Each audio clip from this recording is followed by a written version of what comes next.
Nous te bénissons ce soir, Seigneur, parce que tu nous accordes encore une grande grâce de pouvoir nous retrouver en ta présence. Tu as été très bon pour nous, Seigneur. Tu nous as gardés pendant que nous étions dans nos lits comme des morts. Même tout cet avant-midi, Seigneur, tu as été notre gardien, notre protecteur. Tu as dirigé nos pas jusqu'à ces lieux. Nous t'avons chanté, Seigneur. Nous t'avons offert notre offrande que nous t'avons apportée. Maintenant, nous voudrons, Père, que tu puisses nous enlever dans le lieu céleste, afin que là, oh Dieu, que chacun de nous soit nourri et bien nourri auprès de toi. Nous nous abandonnons dans tes saintes mains, Père, avec l'interprète et tout cet auditoire, pour que ta présence soit réellement palpable, que tu prennes le contrôle sur tout cet endroit, Seigneur, afin que quiconque est venu affligé, quiconque est venu malade, quiconque est venu avec un problème, qu'il sorte de ta présence étant consolé. Nous croyons que tu vas le faire, Seigneur, parce que nous le demandons ici, au nom de Jésus-Christ. Amen.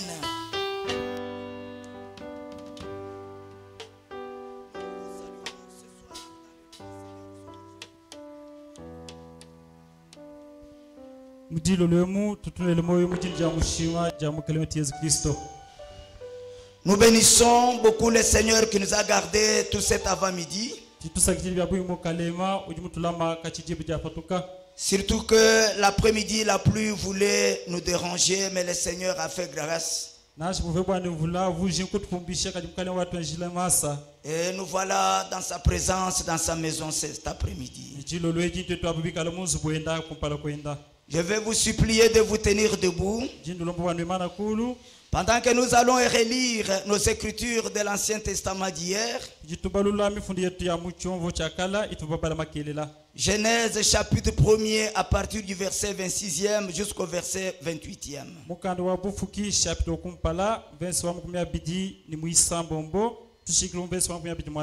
Nous lisons dans le nom du Seigneur Jésus. Puis Dieu dit: faisons l'homme à notre image, selon notre ressemblance, et qu'il domine sur le poisson de la mer, sur les oiseaux du ciel, sur le bétail, sur toute la terre, et sur tous les reptiles qui rampent sur la terre. Dieu créa l'homme à son image. Il le créa à l'image de Dieu. Il créa l'homme et la femme. Dieu les bénit. Dieu leur dit: soyez féconds, multipliez, remplissez la terre et assujettissez-la, et dominez sur le poisson de la mer, sur les oiseaux du ciel, et sur tout animal qui se meut sur la terre. Je vous supplie de vous asseoir pendant que nous allons continuer à lire. Genèse chapitre 3 verset 16. Nous allons nous arrêter au verset 19. Il dit à la femme: j'augmenterai la souffrance de tes grossesses. Tu enfanteras avec douleur, et tes désirs se porteront vers ton mari, mais il dominera sur toi. Il dit à l'homme: puisque tu as écouté la voix de ta femme, et que tu as mangé de l'arbre au sujet duquel je t'avais donné cet ordre, tu n'en mangeras point. Le sol sera maudit à cause de toi. C'est à force de peine que tu y en tireras ta nourriture tous les jours de ta vie. Il te produira des épines et des ronces, et tu mangeras de l'herbe des champs. C'est à la sueur de ton visage que tu mangeras du pain, jusqu'à ce que tu retournes dans la terre, d'où tu as été pris, car tu es poussière et tu retourneras dans la poussière. Allons dans Galates chapitre 4. Nous allons lire à partir du verset 4 pour nous arrêter au verset 7.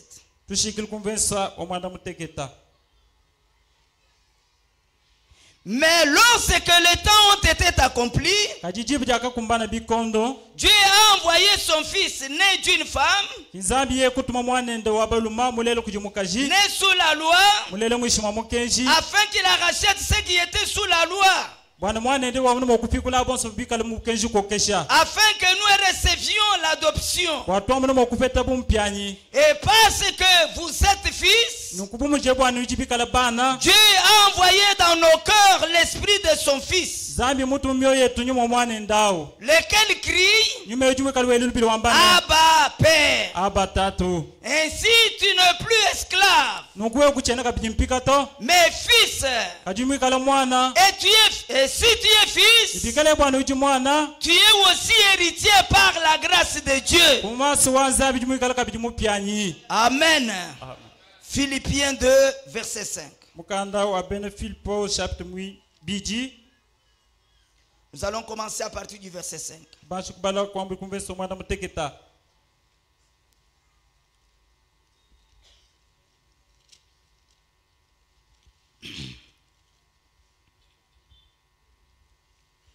Ayez en vous les sentiments qui étaient en Jésus-Christ, existant en forme de Dieu. Il n'a point regardé son égalité avec Dieu comme une proie à arracher, mais il s'est dépouillé lui-même en prenant une forme de serviteur, en devenant semblable aux hommes, et il a paru comme un vrai homme. Il s'est humilié lui-même, se rendant obéissant jusqu'à la mort, même jusqu'à la mort de la croix. C'est pourquoi aussi Dieu l'a souverainement élevé et lui a donné le nom qui est au-dessus de tout nom, afin qu'au nom de Jésus, tout genou fléchisse dans le ciel, sur la terre et sous la terre, et que toute langue confesse que Jésus-Christ est Seigneur, à la gloire de Dieu le Père. Bien-aimés frères et sœurs, nous avons commencé notre petit sujet hier, que nous avons intitulé Réveil de la conscience des fils de Dieu. Nous avons voulu donc exciter le peuple de Dieu à comprendre son état initial, l'état où l'homme était avant le commencement, quand il a été créé à l'image de Dieu. Cet homme n'avait besoin de rien. Cet homme était sur la terre un petit Dieu. C'est lui qui avait le commandement à donner. Il contrôlait tout. Tout lui obéissait. C'était un homme plein de joie. Il n'avait pas tombé malade. Il n'avait pas de chagrin. Mais subitement, quand le péché est entré, le péché a menotté le pouvoir de cet homme-là. L'homme est devenu esclave. Il a commencé à vagabonder à gauche, à droite. L'homme est devenu plaintif. L'homme a coupé sa communion avec Dieu. Mais gloire soit rendue à Dieu. Dieu n'a pas voulu laisser l'homme dans cet état-là. Dieu a envoyé à l'homme un rédempteur. rédempteur-là, ce n'était pas un ange. C'était Dieu lui-même. Il s'est revêtu du corps humain. Il est venu sur la terre. Il a versé son sang sur le calvaire. Puis il a racheté l'homme. Amen. Quand il a racheté l'homme, il l'a remis dans son état du commencement. Il a restauré l'homme dans son état. L'homme était redevenu comme il était au commencement. Non pas parce que l'homme était bon. Non. Il était devenu comme il était au commencement. Parce qu'il a été racheté par une rédemption parfaite. Comme la rédemption parfaite, le rachat de l'homme était aussi parfait. Et l'homme est redevenu dans la communion parfaite avec Dieu. Est-ce que nous pouvons dire Amen? Acceptez que je relise cela. Je suis dans le livre d'Exode de première partie. Prêché le 5 octobre 55. Je suis au point 18. Bien. La tête de chacun des attributs du péché, c'est le péché. Et lorsque Jésus veut s'occuper du péché au calvaire, il tua les péchés. Il a tué chaque attribut qui est attaché à lui. Amen. Il nous a complètement rachetés et a ramené à Dieu. Jésus nous a complètement rachetés. Il n'est pas resté quelque chose. Tout ce que nous avions au commencement, quand il a versé le sang sur le calvaire, il nous a retourné à cela. Et aujourd'hui, nous sommes fils et filles de Dieu. Parfaitement rachetés par un rédempteur parfait. Le Seigneur Jésus-Christ. Frère Branham dit Amen. Oh, cela me réjouit d'y penser. Bien. Nous n'avons pas encore la plénitude. Bien que nous sommes rachetés, il y a encore des petites choses qui sont attachées à nous. Il faut que si vous n'avez pas bien compris la parole de Dieu, quand vous regardez, vous dites que nous ne sommes pas rachetés. Pendant la rédemption est réelle. Et cette rédemption est complète. Amen. Mais nous en avons les gages. Les gages de notre salut. Nous en avons les gages. S'il y a maintenant, nous n'avons pas échappé à l'empire de la tentation. Vous comprenez? Et à racheter, mais tenter. Souvenez-vous dans la Bible. Notre Seigneur, le parent rédempteur parfait. Vous lisez dans la Bible. La Bible dit, Satan l'avait enlevé et l'avait placé sur une haute montagne. Lui qui était Dieu. Imaginez-vous comment cela est arrivé. Bien que nous soyons parfaits, nous soyons rachetés parfaitement, il y a encore des tentations. Mais quand les tentations viendront, notre Rédempteur est toujours là. Il sait comment faire pour nous en débarrasser. Amen. Il dit, nous n'avons pas échappé à l'empire de la tentation. Nous ne sommes pas non plus au-dessus du péché. ne faut pas marcher avec l'empassé tel que un racheté ne peut pas tomber. Certainement, il peut tomber.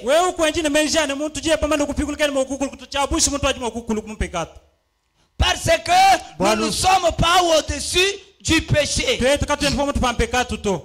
Mais Jésus nous viendra en aide dans chaque tentation. Eh bien, lorsque je commets une faute, je suis prêt à me repentir. N'importe qui d'autre l'est aussi. Celui qui désire vivre correctement avec Dieu. Amen. Amen, Église. Le péché ne signifie pas que l'homme n'est pas racheté. Non. C'est un piège. Il peut tomber dans le piège. Mais il y a une voie pourvue. Cette voie, c'est la voie de la repentance. Dès que vous vous repentez, l'expiation enlève le péché. Est-ce que l'église peut dire amen? Frère Branham dit, vous n'avez pas le désir de faire le mal. Mais lorsque Satan vous embrouille quelque part, comme il y a une expiation qui m'attend, je confesse mes torts. Dieu est juste pour le pardonner. Amen. Nous sommes ensemble. Parce que les diables qui est venu me piéger, je peux tomber, c'est vrai. Mais quand je me relève, rapidement j'arrange la chose. Et Dieu me le pardonne. Toi tu restes toujours pointant les péchés. Mais quand Dieu essaye de regarder, il ne voit rien. Pourquoi? Un fils a racheté parfaitement. Je suis dans Apocalypse chapitre 5, deuxième partie.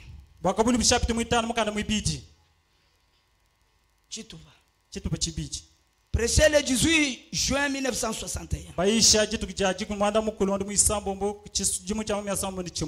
Je commence au point 91 jusqu'au point 93. Maintenant, remarquez que c'était un agneau rédempteur. Un agneau rédempteur, tout comme le premier. Dieu ne peut jamais changer. Amen.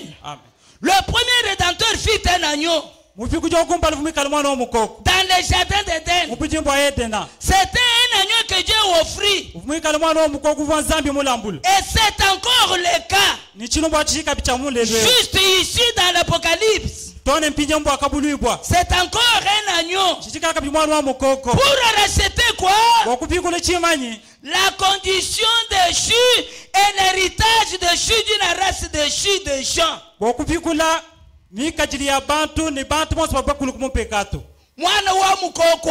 Cet agneau-là, ce qu'il est venu aujourd'hui faire, c'est pour pouvoir relever ce qui était tombé. Peut être fait à l'esclavage des gens que Satan lui-même avait enfoncés dans la captivité.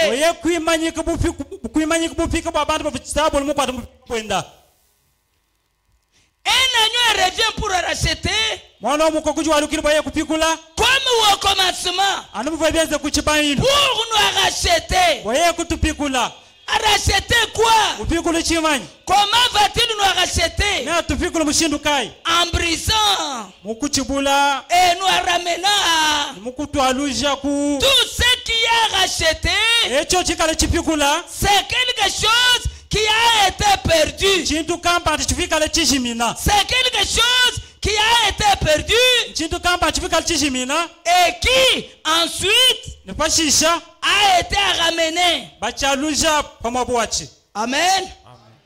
Que nous restitue-t-il cet agneau?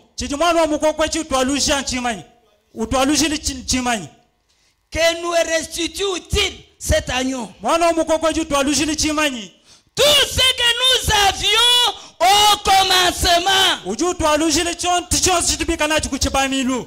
Amen. Amen, Église. Amen. Qu'est-ce qu'il nous restitue? Il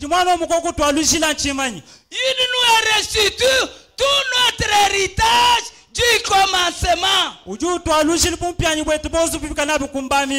Est-ce que vous êtes des croyants? Est-ce que vous êtes des croyants? Ne pouvez-vous pas croire ça? Dès que vous croyez que vous êtes rachetés, croyez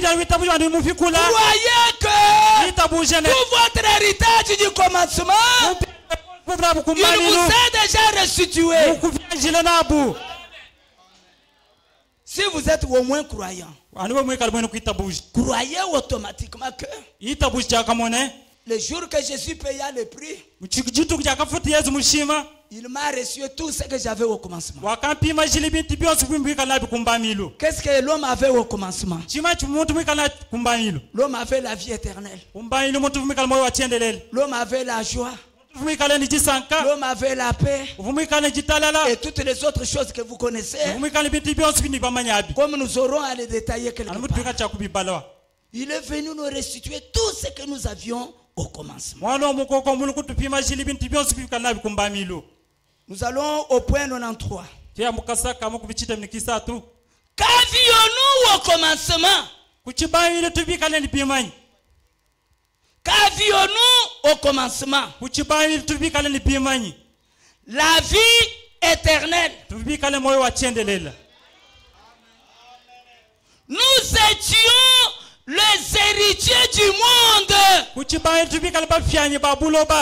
Alléluia. Amen. C'est que dès que nous croyons que nous sommes rachetés, automatiquement nous sommes héritiers du monde. Parce que racheter, c'est remettre la chose à sa position initiale. Voilà pourquoi j'ai dit, fils de Dieu, depuis que vous étiez tombé dans l'inconscience, cette fois-ci réveillez-vous. Que votre conscience soit réveillée. Vous n'êtes plus captif. Vous n'êtes plus dans l'esclavage. Le prix a été déjà payé. Vous êtes déjà complètement libérés. Croyez-le. Ce n'est pas moi qui dis, c'est votre Dieu. Il a payé le prix parfait pour la rédemption parfaite. Il vous a restitué à votre position là. Alléluia. Ça, je crois de tout mon cœur. C'est comme je le disais hier. Ce n'est pas la pauvreté qui peut m'arracher ça. Ce n'est même pas la richesse qui peut vous donner ça. Ce ne sont même pas les péchés qui peuvent me l'arracher. Ce ne sont même pas les tentations. Moi, je ne me regarde pas. Je regarde au prix qui a été payé. Aussi longtemps que le prix a été parfait, ma rédemption est parfaite. Je suis héritier du monde. Est-ce que vous croyez comme ça? Pouvez-vous dire un grand amen? Ah, frère Branham, ces choses m'ont fait beaucoup de joie. J'étais très consolé. Frère Branham dit, nous avions la vie. Nous ne devrions jamais mourir. Même maintenant, les chrétiens ne meurent pas. Parce qu'il y a les gens qui regardent au corps. Non, les chrétiens ne meurent pas. Les chrétiens changent de demeure. Pourquoi? Il nous a retournés au commencement, là où nous ne mourions pas. Amen. Nous ne devrions jamais être malades. Oh, je me sens bien. Nous ne devrions jamais veillir. Nous n'avions jamais de soucis. Il n'y avait pas de funérailles. Pas de tombes. Pas de mal. Pas de morts. Pas de cheveux gris. Pas de dos voûtés. Pas de deuil. Pas de pleurs. Nous avions la vie éternelle. Nous avions la juridiction sur la terre. Nous étions tout simplement de Dieu. Amen. C'est tout sur la terre. Si nous nous promenons, en nous promenant, nous voyions un arbre qui ne semblait pas à sa place. Nous disions, soit déraciné et placé là-bas. Et il obéissait. Si le vent soufflait et que nous n'en voulions pas, nous disions, silence, tais-toi. Et il obéissait. Qu'est-il venu faire? Nous a ramené tout cela. Alléluia. Oh Église, si tu peux prendre conscience, tu vas donner l'ordre à la nature va obéir. C'est question de prendre connaissance de votre état. Si tu peux te connaître, tu vas prononcer la parole et la parole va s'exécuter. Pourquoi? Parce que tu es une fille de Dieu ramenée. Le problème c'est la prise. La prise de la conscience. Voilà pourquoi le Seigneur Jésus pouvait dire, si vous avez la foi, vous pouvez parler à cette montagne, déplace-toi, et la montagne va se déplacer. C'est le problème de la prise de la conscience. Il suffit seulement que tu crois cela. Et que tu ne regardes pas tes manquements. Si manquement il y en a, tu les confesses dans le sang de Jésus. Dès que tu as confessé, que Satan ne vienne plus te les rappeler. Va faire ton bonhomme de chemin. Donne les ordres vont s'exécuter. Alléluia. Oh, il faut que les enfants de Dieu prennent conscience. Qu'ils reviennent dans eux-mêmes, qu'ils comprennent que nous ne sommes plus tombés, nous avons déjà été relevés.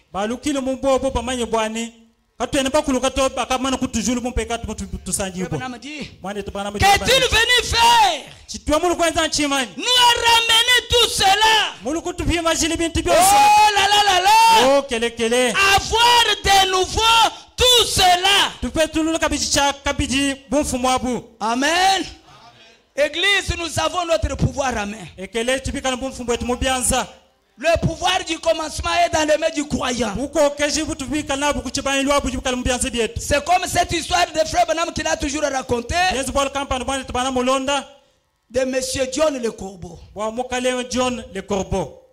Il est tombé dans un piège.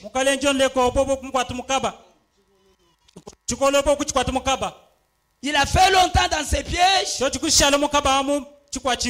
Il ne savait plus voler pour aller manger. Il a commencé à maigrir.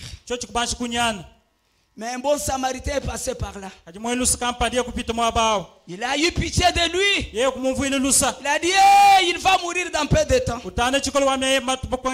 Il a coupé les pièges. Il a dit au corbeau, envole-toi. Mais le corbeau ne faisait que sauter sur place. Quelques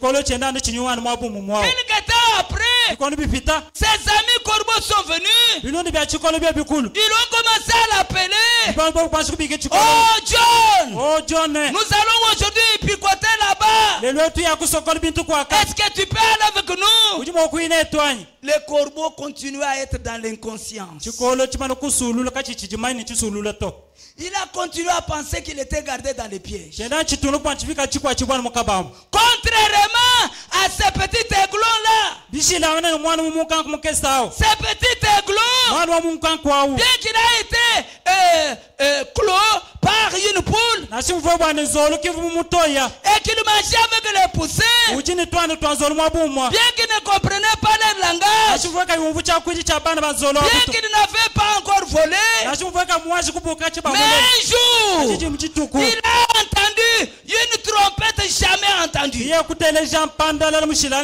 Quand la trompette a sonné à ses oreilles, quelque chose en lui a dit, ça doit être ma mère.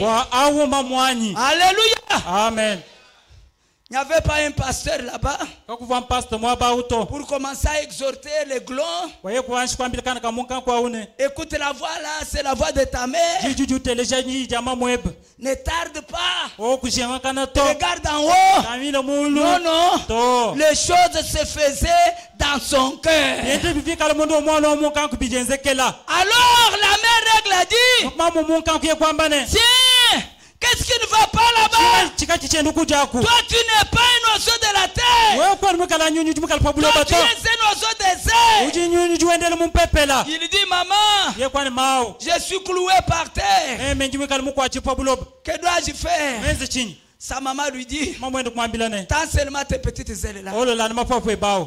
On n'a pas commencé à exhorter les glons à essayer d'étendre les ailes. Les glons avaient foi dans la voix de sa maman. Et il a tendu les ailes. Sa maman lui a dit, pas un peu ces ailes-là. Dès qu'il a battu les ailes, il s'est vu au-dessus des poussins. Et je crois, la mère poule et les poussins pouvaient dire, oh, tu vas où? Nous ne sommes pas les oiseaux du ciel. Arrête sur la terre. Il n'avait plus d'oreilles pour écouter leur exhortation. C'est la même chose. Quand votre père dit, vous êtes racheté, je vous ai remis dans votre droit, c'est à vous de croire. Ça ne demande pas une exhortation. Ça ne demande pas une prédication.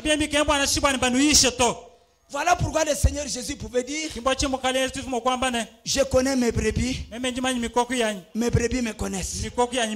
Elles entendent ma voix, elles viennent à moi. Dieu qui vous a créé, qui connaissait vos imperfections, il a payé le prix qu'il fallait. Il vous a racheté. Maintenant il dit, vous êtes héritier, vous avez tout votre pouvoir. C'est comme nous allons le voir ce soir, si le Seigneur le veut. Amen.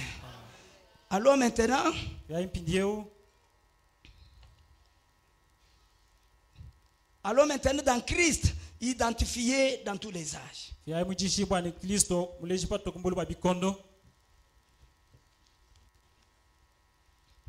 C'est une prédication du 9 avril 64.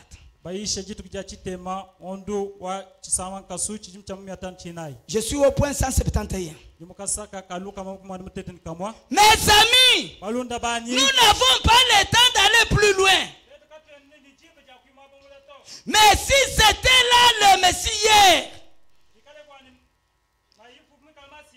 c'est le Messie aujourd'hui. Car il est le même hier et aujourd'hui. Il est mort pour faire une expiation afin que ces choses soient accomplies. Afin de vous donner le privilège d'épuiser dans ce qu'il a fait pour vous.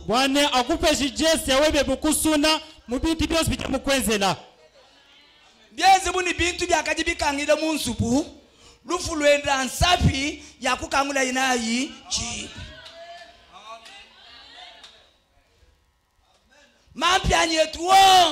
Tout notre héritage. Le jour que l'homme était tombé, le voleur s'était emparé de ça. Mais notre Père Céleste, qui ne devait pas laisser continuellement nos privilèges dans les mains de ces brigands, il a payé le prix sur le calvaire. Il a ouvert la voie afin que celui qui veut puisse s'en prendre. Celui qui veut, qui peut le croire, qu'il entre et qu'il possède toutes ces choses. Frère Branham dit,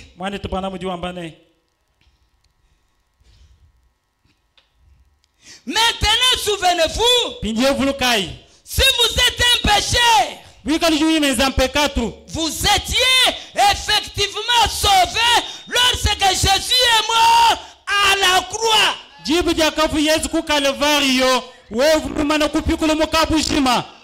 C'est que nous avons été rachetés sans qu'on soit même dans ce monde. Nous sommes venus au monde étant donc rachetés. Même les péchés que nous sommes venus croiser sur la terre nous ont trouvés étant donc rachetés. Comme nous avons été déjà rachetés, bien que les péchés pouvaient s'attacher à nous, notre rédempteur n'allait pas les permettre. Voilà pourquoi il a pourvu à l'expiation. Est-ce que l'église peut me donner un amen? Je ne sais pas si vous comprenez comme moi-même. Si vous êtes un pécheur, vous étiez effectivement sauvé lorsque Jésus est mort à la croix. Mais vous devez croire cela et accepter cela comme votre salut personnel. C'est que pas tout diable, kujiba jibita buja, basungijibwa, ne bajibonvo bumuto chanan, bapatukanu mujibwe. Ça veut dire comme nous sommes ici, il y a de ceux-là qui écoutent, qui croient et sont sauvés, et d'autres écoutent, sortent sans être sauvés. Donc le sang de Jésus nous a ouvert l'accès à entrer en possession de notre héritage. Toutes les bénédictions rédemptrices pour lesquelles Jésus mourut sur la croix, elles sont déjà des propriétés privées ou rachetées. Ne regardez pas leur grandeur et leur nombre. Vous croyez la parole du Rédempteur. Frère Branham dit, si moi Branham, j'ai hérité une maison, même moi, je ne peux pas commencer à chercher la peinture pour pouvoir arranger la maison. Non, frère Branham dit, la première chose que je dois faire, je dois entrer d'abord dans la maison pour la visiter, voir comment elle est, elle a combien de chambres, elle est jolie ou pas. Je ne dois pas commencer à chercher à aménager cette maison. Voilà pourquoi, bien aimés frères et sœurs, comme on nous a dit que nous sommes des héritiers, il faudrait que nous commencions à avoir notre héritage là. C'est quoi exactement?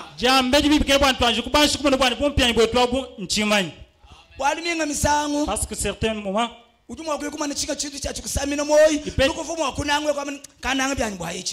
y avoir certaines choses que vous désirez, comme vous n'en avez pas, vous dites que comme ça je vais m'attacher à ça. Je suis dans Jéhovah Jireh, prêché le 13 juin baisha jitu ja 13 56 ondo mwisambombo 56 chimu cha 500 chisambombo point 25 kasaka kama 25 Frère Branham dit mwane topana mu juambane si j'héritais une maison même moku piana nzubu kampanda sûrement je ne voudrais pas y emménager avant d'avoir eu l'occasion de tout visiter. J'aimerais voir ce qui m'appartient. J'aimerais voir ce que je possède. Et lorsque je deviens héritier du royaume de Dieu, de la justice de Jésus-Christ, que je suis baptisé dans cette grande galerie de bénédiction, bénédiction éternelle de Dieu, j'aimerais faire un tour pour voir ce qui m'appartient. Pendant que vous êtes calme là, Frère Branham dit lui-même Amen. Regardez dans les étagères pour voir ce qui s'y trouve. Tenez, chaque promesse dans les livres appartient à chaque croyant.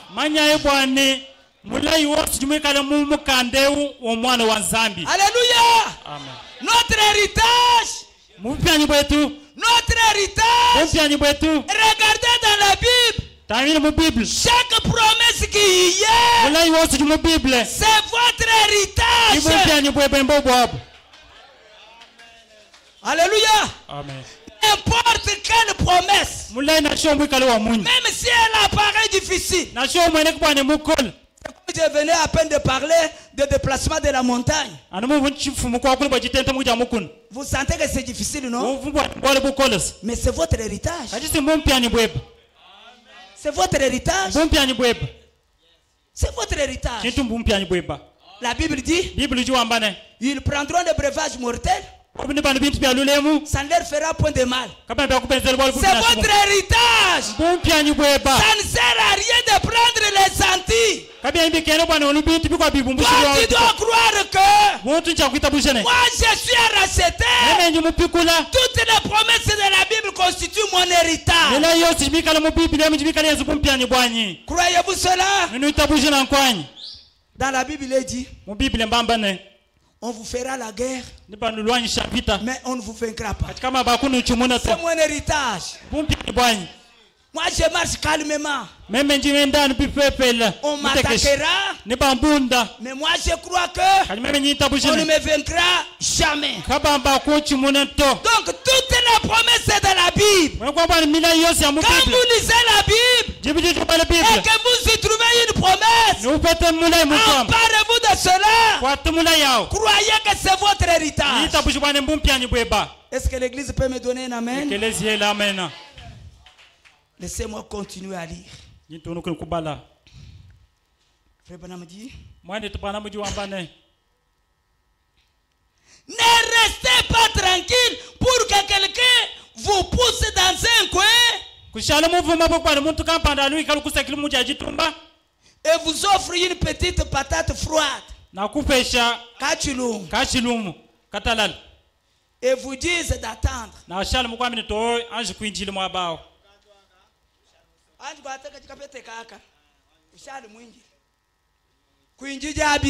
N'attends pas cela.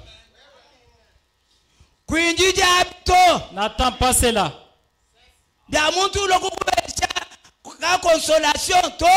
Quelqu'un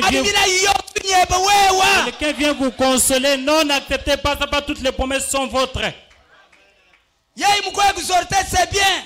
Mais quand vous restez, comme nous allons le voir le dimanche, revendiquez ces promesses, faites des problèmes parce que c'est votre héritage.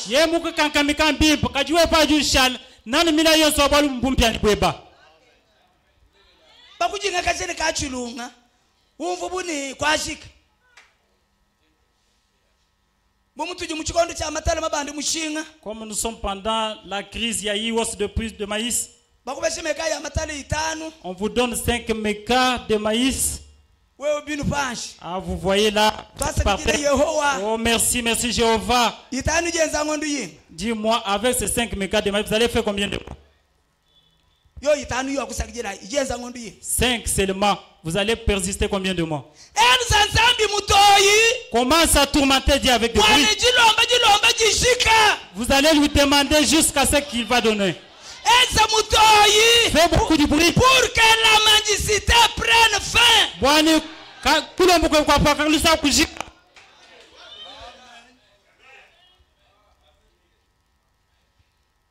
Frère Branham continue, il dit.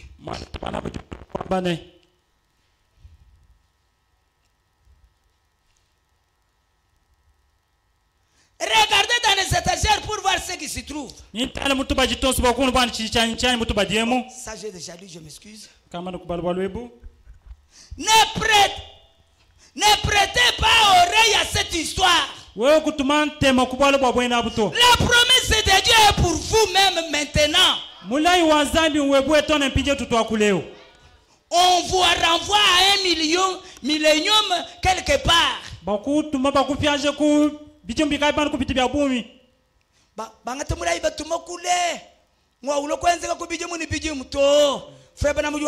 La Bible dit, nous sommes maintenant enfants de Dieu.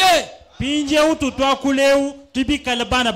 que nous serons, nous le sommes maintenant au temps présent.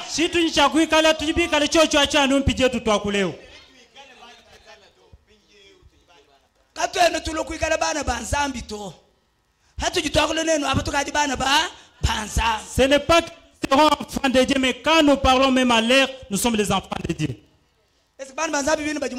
Les enfants de Dieu sont ici présents. Parce qu'il y a certains qui deviennent enfants de Dieu seulement le dimanche. Non. Quant à nous, nous sommes maintenant même enfants de Dieu. Même dans les péchés, nous sommes les enfants de Dieu. Parce que notre expiation a été faite au calvaire. Alors que nous n'étions même pas conçus.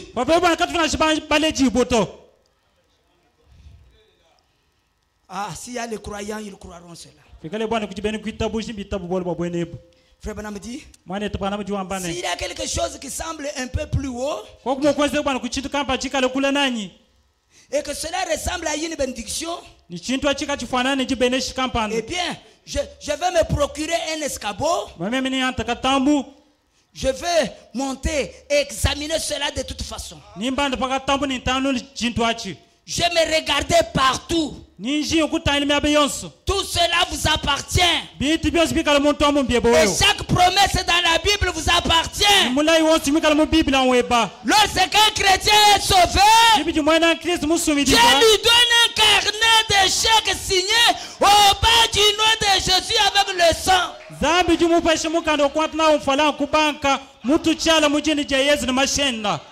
Alléluia. Ah, je me sens bien. Vous savez, frère, vous pouvez avoir un chèque déjà signé. Vous arrivez à la banque, le gérant n'est pas là. Mais cela ne signifie pas que votre chèque ne sera pas exécuté. Ton chèque a toujours de la valeur. Continue à te réjouir. Parce que dès que le gérant vient, tu auras de l'argent. Il y a des gens, vous demandez quelque chose, un jour passe, 2 jours passent, totalement découragé. Vous n'irez pas loin avec Dieu comme ça. Quand tu étais sauvé, un carnet de chèques a été déjà rempli, signé par Dieu et a été déposé dans vos mains. Frère Branham dit, remplissez cela et envoyez cela au quartier général. Est-ce que vous connaissez notre quartier général? Notre quartier général, c'est tous vos ciels.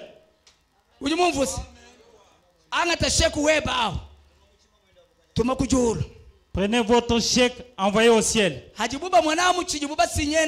Lorsqu'on voit ce qui a servi à signer, on n'a pas signé avec un stylo. On a signé avec le sang. Ce n'est pas le sang de l'animal. Ce n'est même pas le sang d'un mortel. C'est le sang de Dieu lui-même. Ils vont voir. En quoi? En bonne du forme. Automatiquement vous avez ce dont vous avez besoin. Est-ce que l'église peut dire amen? Remplissez cela et envoyez cela au quartier général. Observez ce qui arrive. Il est obligé de prendre soin de sa parole. Dieu est obligé. Frère Branham dit maintenant, je me demande à toute personne malade ou à tout pécheur ce soir de signer de votre nom ou plutôt d'écrire votre besoin sur un chèque. Une personne malade, une personne dans le besoin, prends ton chèque, écris ton besoin là. C'est Frère Branham qui dit. Il vous demande de le faire. Signez de votre nom ou plutôt d'écrire votre besoin sur un chèque au nom de Jésus-Christ. D'envoyer cela une fois au ciel. Ne doutez pas. Les caissiers juste là. Parce que le dépôt a été effectué au travers du sang du Seigneur Jésus.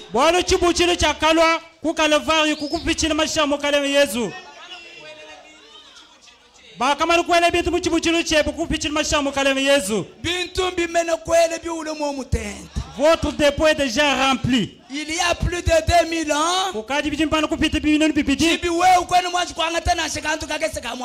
Mais toi jusqu'à présent tu n'as rien pris. Pourquoi? Parce que tu doutes. Tu ne veux pas croire. Au moins ce soir, croyez. Essaye au moins ce soir. Notre prophète dit, notre Dieu est obligé par sa parole. Et Dieu lui dit qu'il faut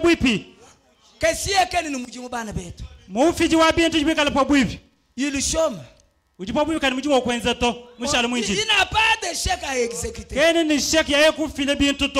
Ceux qui ont les carnets de chèques ne savent pas signer. Ils ne savent pas remplir sur les chèques.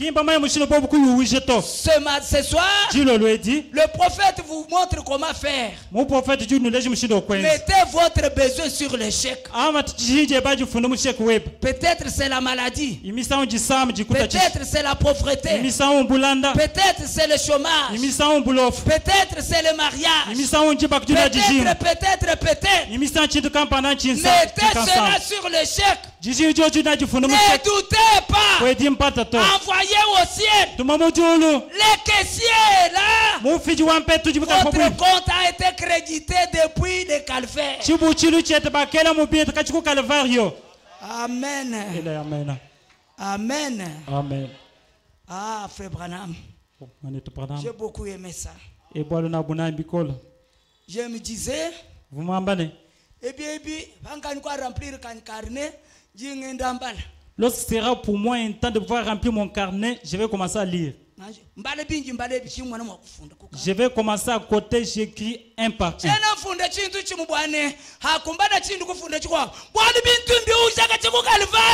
Moi, je ne peux pas écrire une seule chose parce que le calvaire a produit beaucoup de choses.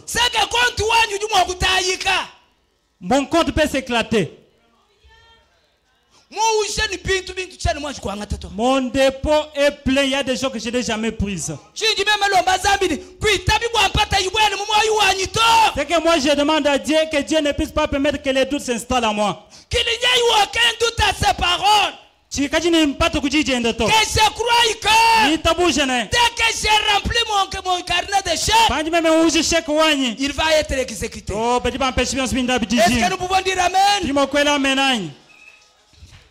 Écoutez, frère. Ah, j'ai lu des choses ici quelquefois. Je n'ai pas compris. Ah. Frère Branham raconte une histoire. Élisée, je suis dans Élisée où Élie ou Élisée et la Sunamite.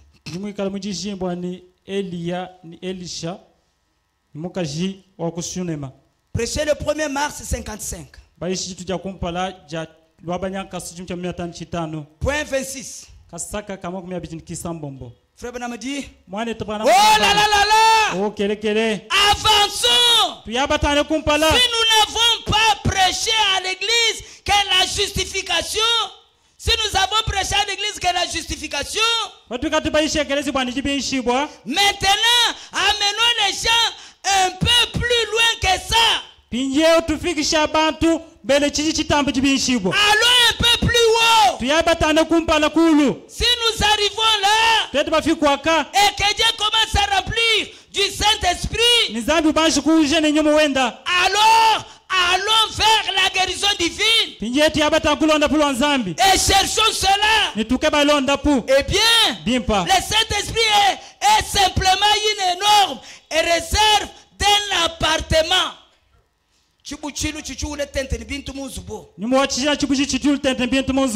Les gens qui sont devenus chrétiens ne savent pas ce qu'ils possèdent. Êtes-vous des chrétiens? Le prophète dit que vous ne connaissez pas ce que vous possédez. Ils ne savent pas ce qu'ils possèdent. Pourriez-vous m'imaginer acheter une maison sans d'abord l'explorer entièrement?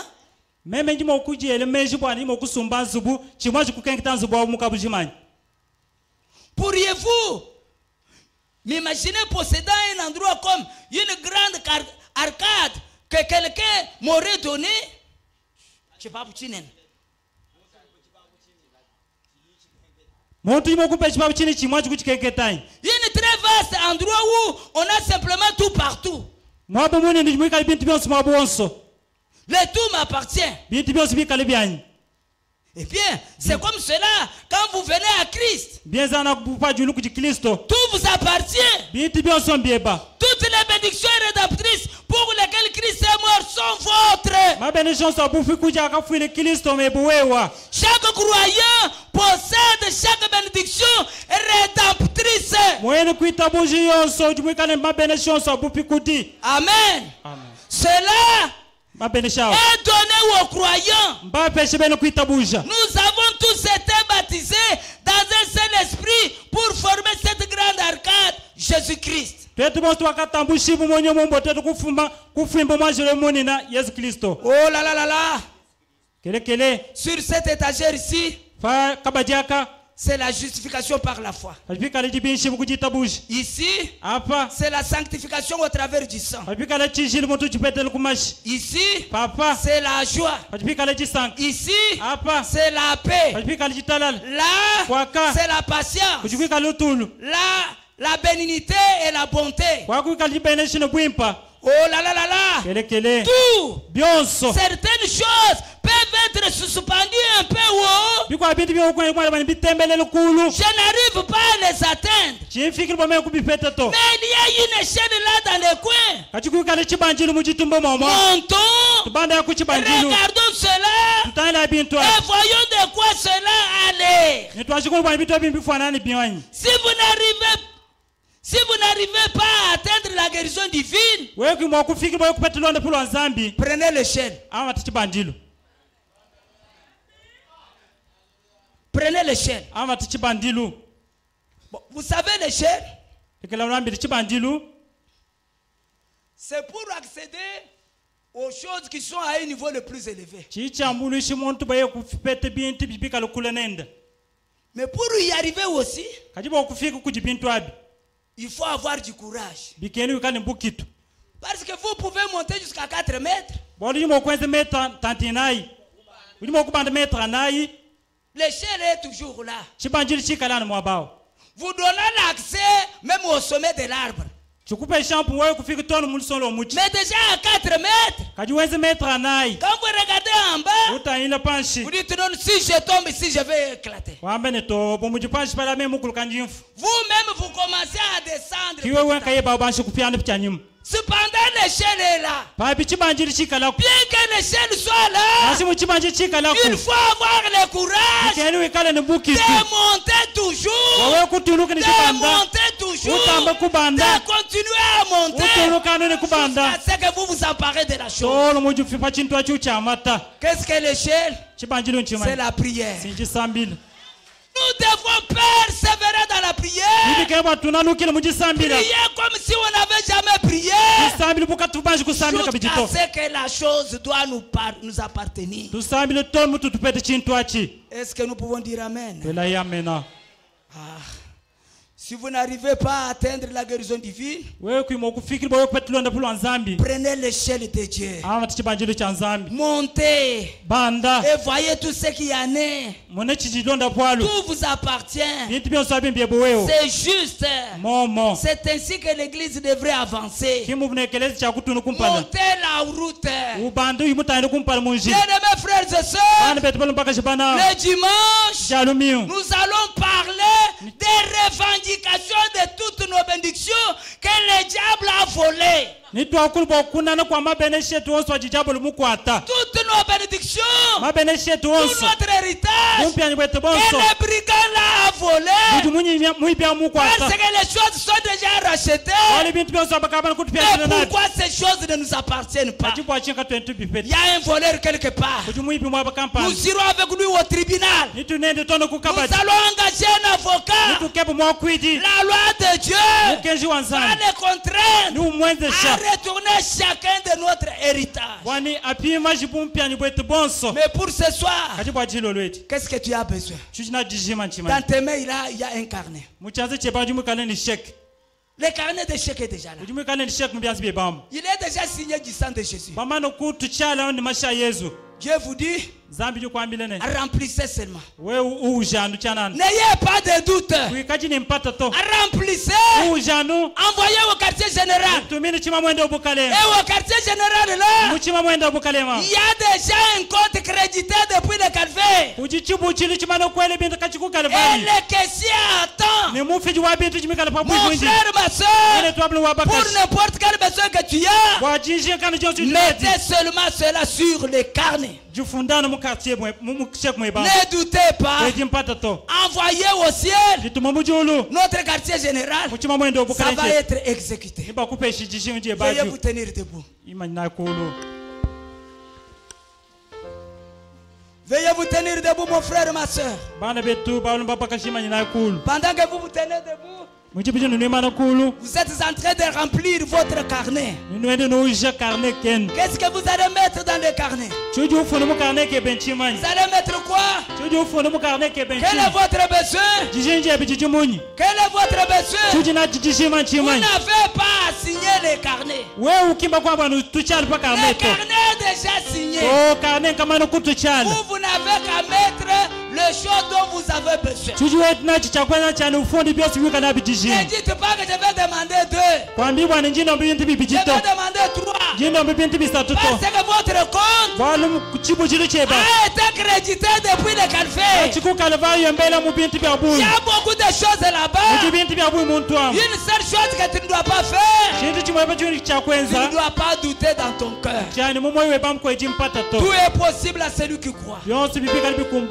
Pendant que nous allons chanter ces cantiques, quand vous serez poussés à prier, parlez au Seigneur, présentez-lui vos besoins, lisez au Seigneur votre carnet, dites Seigneur, voilà mon besoin, voilà mon besoin, je crois que tu m'as déjà rejeté depuis le calvaire, je suis héritier de ces choses, je les réclame au nom de Jésus-Christ.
What?